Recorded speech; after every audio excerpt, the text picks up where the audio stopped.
श्री गणेशाय नमः। ओम गुरुभ्यो नमः। नमस्कार। आज जो है मैं आपको ये बताने वाला हूँ कि हम पितरों के लिए बहुत कुछ करते हैं, यानी हर साल उनका श्राद्ध करते हैं। और जब कभी भी हम तीर्थ क्षेत्र में जाते हैं तब उनके लिए जो है पिंडदान एवं तर्पण का कार्य जो है हम हर बार करते हैं। लेकिन फिर भी बहुत बार ऐसा होता है कि हमें यह देखने को मिलता है कि हमें अभी भी पितरों का कुछ न कुछ कार्य हमारा जो है वो बाकी रह गया है और कार्य हमें पितरों के लिए करना है। ऐसा क्यों होता है? उसके पीछे बहुत कारण है, लेकिन सबसे महत्वपूर्ण जो कारण है वो मैं आपको अभी बताना चाहता हूँ। सबसे पहली बात यह है कि आपने यदि भागवत जी सुनी हो तो भागवत जी के महात्म्य के अंदर एक उल्लेख आता है धुंधुकारी का। धुंधुकारी एक ऐसा व्यक्ति था कि जिसने अपने माता पिता को कष्ट दिया एवं पूरे गांव के अंदर चोरियां की, वैश्यागमन किया, यानी जितने भी पाप हो सकते हैं वो सब पाप उस धुंधुकारी ने किए थे। अंत में उसने राजा के घर पे चोरी की और वहां से जितना भी धन था वह सब धन लेकर के अपने घर पे आया और अपने घर पे जो है वो वहां पर वैश्याएं उसके साथ में रहती थी। जब वैश्याओं को पता चला कि यह धन जो है वह राजा के यहाँ से चोरी करके लाया है तो उन्होंने क्या किया कि गर्मा गर्म अंगारे जो रहते हैं वह अंगारे उसके मुंह में डाले और उसको जो है वो मार दिया। धुंधुकारी की हत्या कर दी। फिर धुंधुकारी को उसी घर के अंदर जमीन के अंदर गाड़ करके वो दोनों जितना भी वो माल चोरी करके लाया था उसको लेकर के भाग गए। धुंधुकारी जी के भाई थे गोकर्ण जी, वो उस समय पे तीर्थाटन पे थे। उन्हें यह समाचार मिला कि आपके भाई का देहांत हो चुका है। जब उनको यह समाचार मिला तो उन्होंने जो है वो गया जी के अंदर उनके नाम से श्राद्ध क्रिया की। श्राद्ध क्रिया करके तीर्थाटन समाप्त करके गोकर्ण जी महाराज वापिस फिर से अपने घर पे आए, गांव में आए। और जैसे ही वो अपने घर पे रुके तो जैसे ही रात हुई कि धुंधुकारी ने अलग अलग रूप में जो है उसे दर्शन देना शुरू कर दिया। धुंधुकारी उनके सामने कभी भूत बन करके, यानी उनको डरावने स्वरूप धारण करके उनके सामने आता था, अलग अलग प्रकार से डराने की उनको कोशिश करता था। क्योंकि प्रेत योनि के अंदर जाने के बाद इस प्रकार से वो लोगों को डराने का ही कार्य करता था। पीड़ा तो बहुत हो रही थी, लेकिन कहे किसको, कोई उसको सुनने वाला नहीं था। लेकिन गोकर्ण जी महाराज थे, वो एक स्वयं सिद्ध पुरुष थे। उन्होंने तुरंत ही एक मंत्र के माध्यम से एक अंजलि अपने हाथ में धारण की, जल लिया अपने हाथ में, और वो मंत्र के माध्यम से वो गोकर्ण जी ने धुंधुकारी के ऊपर जैसे ही जल छिड़का कि वह धुंधुकारी को वाचा आई और वो उनके सामने प्रकट हो गया। धुंधुकारी रोने लगा।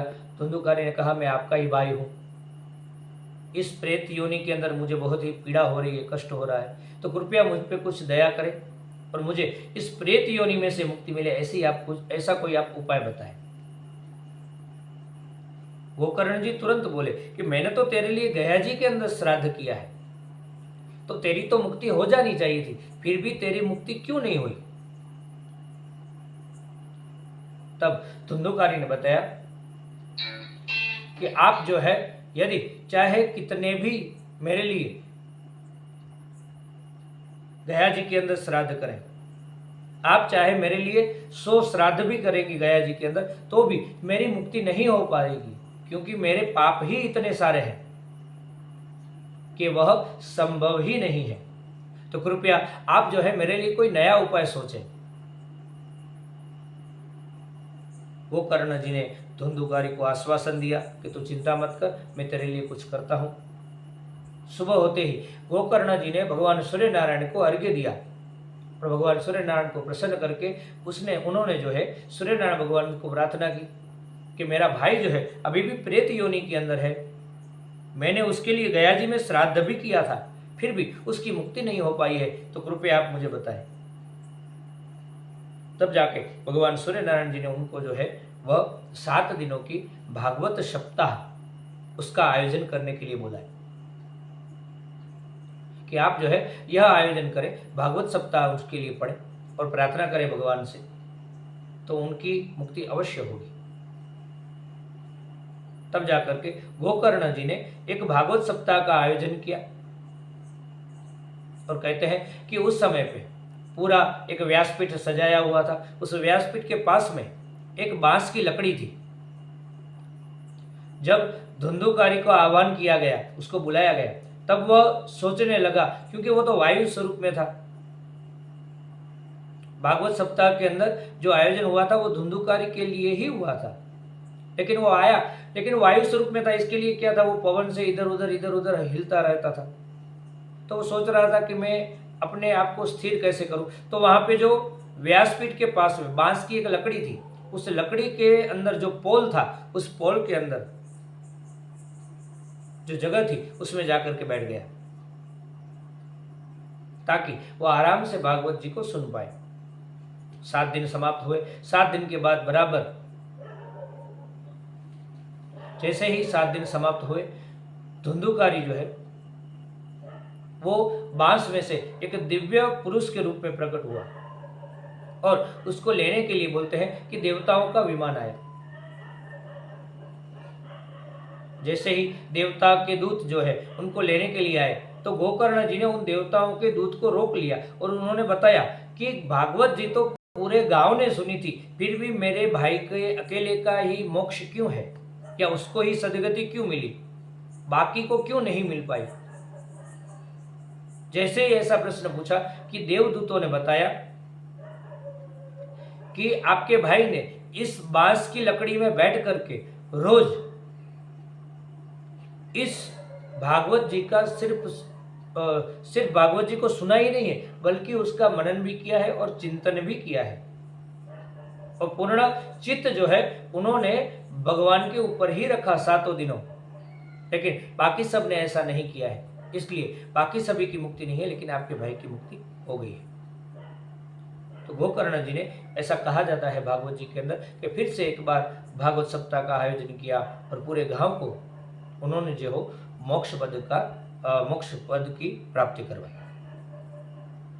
यह कथा का महत्व इतना ही है कि यदि आत्मा चाहे तभी जाकर के उसकी मुक्ति जो है वो संभव हो सकती है, लेकिन यदि आत्मा नहीं चाहती तो उसकी मुक्ति संभव नहीं है।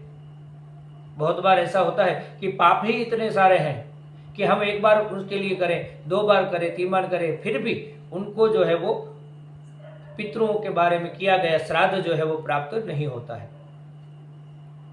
एक कारण यह भी है। दूसरा कारण है कि वह आत्मा को कोई इच्छा बाकी रह गई है। बहुत बार किसी के साथ बैर रह जाता है, किसी के साथ प्रेम हो जाता है। प्रेम के कारण, बैर के कारण भी आत्मा जो है दूसरा जन्म लेना नहीं चाहती। तो यह भी एक कारण है कि यदि आत्मा ही नहीं चाहती तो आप उसके पीछे जो है पिंडदान करें या तर्पण करें, तो वो आत्मा जो है वो जाएगी नहीं, और हर बार आप कहीं पर भी जाएंगे तो आपको पितृदोष जो है वो नजर आता रहेगा। तो एक ही बात यह थी कि पितरों की मुक्ति के लिए भागवत सप्ताह जो है वह भी सबसे महत्वपूर्ण है। दूसरा, बहुत बार ऐसा होता है कि पितरों की योनि में जाने से पहले बहुत बार जीव जो है वो प्रेत योनि में रहता है, भूत योनि में रहता है, नाग योनि में रहता है। यानी कि बहुत बार ऐसा होता है कि उसकी एक्सीडेंटली मृत्यु हुई है, या तो आत्महत्या की है उसने। तो क्या होता है, तो वो जीव जो है उसको पितृ योनि प्राप्त ही नहीं होती है, वो जो है वो प्रेत योनि में या तो भूत योनि के अंदर पड़ा रहता है। एक तो प्राकृतिक रूप से उसका जैसे ही प्रेत योनि का जितना समय जो है उसको भोगना है वो समाप्त हो जाने के बाद वो पितृ योनि को प्राप्त करेगा, या तो हम जो है उसके लिए कोई पिंडदान या श्राद्ध करते हैं जिसमें प्रेत बलि का विधान है, या तो प्रेत बलि करते हैं या भूत बलि करते हैं या नाग बलि करते हैं। इस प्रकार से उसके पीछे हम यदि कोई विधि विधान करते हैं तो उसके बाद जो है उसको पितृयोनि प्राप्त होती है, और उसके बाद यदि हम उसके लिए नारायण बलि एवं तर्पण की क्रिया करते हैं तो वह क्रिया जो है उसके उस पितृ तक पहुंचती है। कहने का मतलब है कि जहां पर हम कुरियर भेज रहे हैं, आपने कुरियर भेजा है जिस एड्रेस के ऊपर, उस एड्रेस पर वो व्यक्ति उपस्थित ही नहीं है, यानी कि उस घर के अंदर वो है ही नहीं। आप पितृलोक के अंदर सब लेटर्स भेज रहे हैं, मतलब आपका लेटर जो है वो दरवाजे के नीचे से उसी जगह पर पड़ा हुआ है, लेकिन उसको पढ़ने वाला व्यक्ति वहां पर उपस्थित नहीं है। लेकिन बाद में क्या होता है, जैसे ही उसके लिए आप प्रेत बलि करवाते हैं, नाग बलि करवाते हैं, ऐसा कोई भी विधि विधान जो है वो करते हैं, पंच बलि का विधान है वो भी यदि आप करते हैं तो क्या होता है कि वो जो उसकी जो पितृ योनि के भी नीचे की जो योनि थी, वो योनि उसकी जो है वो जैसे ही समाप्त होती है वो पितृ योनि में आता है कि तुरंत आपके द्वारा लिखा हुआ लेटर उसको प्राप्त हो जाता है। यानी आपने जितने भी पितृ कार्य किए थे उसके लिए, आपने जितने भी श्राद्ध किए थे, आपने जो कुछ भी किया था, वो सब ऊर्जा के माध्यम से उसको प्राप्त होता है। यह सारी क्रियाएं जो है वो श्राद्ध क्रियाएं हैं, इसलिए पूर्णतः यह सारी क्रिया श्रद्धा से आपको करनी चाहिए। यदि आपके भीतर पितरों के लिए श्रद्धा नहीं है तो कृपया एक भी क्रिया ना करें,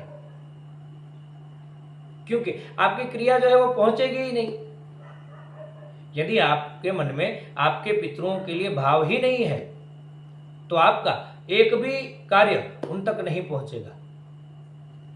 यदि आप चाहते हैं कि आपके पितृ तृप्त हों, देखिए आपको तकलीफ है और आप विधि विधान कर रहे हैं तो भी आपको एक बात को हमेशा याद में रखना है कि वो आपके ही पूर्वज हैं। अपने पूर्वजों के लिए पूर्ण भाव से, पूर्ण श्रद्धा से उनको मुक्ति प्राप्त हो, उनको सदगति प्राप्त हो और वो लोग आगे के मार्ग पर जाए, इसी प्रार्थना के साथ ही हमें विधि विधान करना चाहिए। कहने का मतलब है कि पूर्ण श्रद्धा एवं भाव से यदि आप पितृ तर्पण की क्रिया कहीं पर भी करते हैं, किसी भी क्षेत्र में करते हैं, किसी भी शिव मंदिर में करते हैं, तो भी आपके पितरों तक वह अवश्य पहुंचता ही है।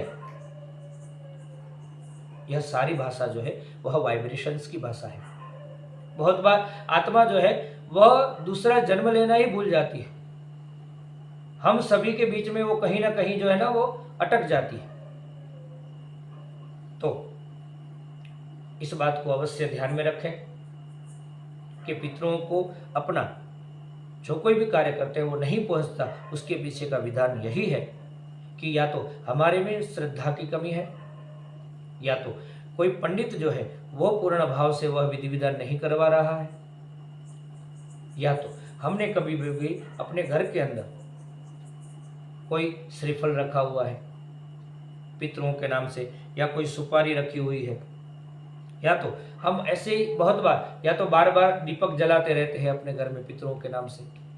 यदि ऐसी क्रिया करके हम बार बार यदि पितरों को अपने घर पे बुलाते रहते हैं तो पितृ तर्पण करने के बाद भी वह पितृ जो है वो हमारे घर पर ही रहते हैं। उनका और हमारा संबंध जो है वो समाप्त हो चुका है। जब तक शरीर था तब तक हमारा उनके साथ संबंध था, लेकिन जैसे ही शरीर समाप्त हुआ हमारा और पितरों का संबंध समाप्त हो जाता है। तो कृपया यदि आप ऐसी कोई भी क्रिया कर रहे हैं कि जिसके माध्यम से पितृ आपके पास खींचे चले आए, तो ऐसी क्रिया करने के बाद यदि तर्पण करेंगे तो आपका तर्पण कार्य या पितृ कार्य कभी भी पितरों तक नहीं पहुंचेगा, और बार बार आपकी कुंडली के अंदर या तो आपकी प्रश्न कुंडली में हर बार जो है वो पितृ दोष जो है वो सभी को नजर आता रहेगा। तो इस बातों को ध्यान में रखें।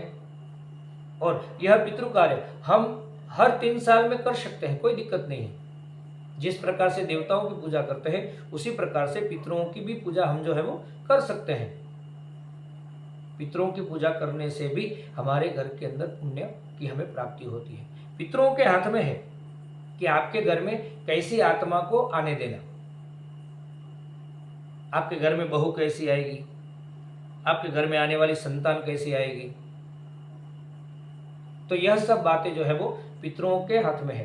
पितरों से जो है हमें मांगना है कि हमारे कुल की अभिवृद्धि करें, यानी कुल को आगे बढ़ाना वह पितरों के हाथ में है। वो पितृदेव ही निश्चित करते हैं। तो जितना यदि आप पूर्ण भाव एवं श्रद्धा से पितृ कार्य करते हैं, उतने ही सुख, उतना ही सुख एवं उतनी ही शांति हमारे घर में सदैव ही बनी रहती है। आप सभी अपने जीवन के अंदर हर समस्याओं को हल करते हुए अपने पैरों पर खड़े हों और आप अपने जीवन में अपने पितरों को तृप्त करें और अपने जीवन में, अपने घर में एक ऐसी खुशियाँ लाए कि जिसके माध्यम से पूरे संसार के अंदर उजाला हो।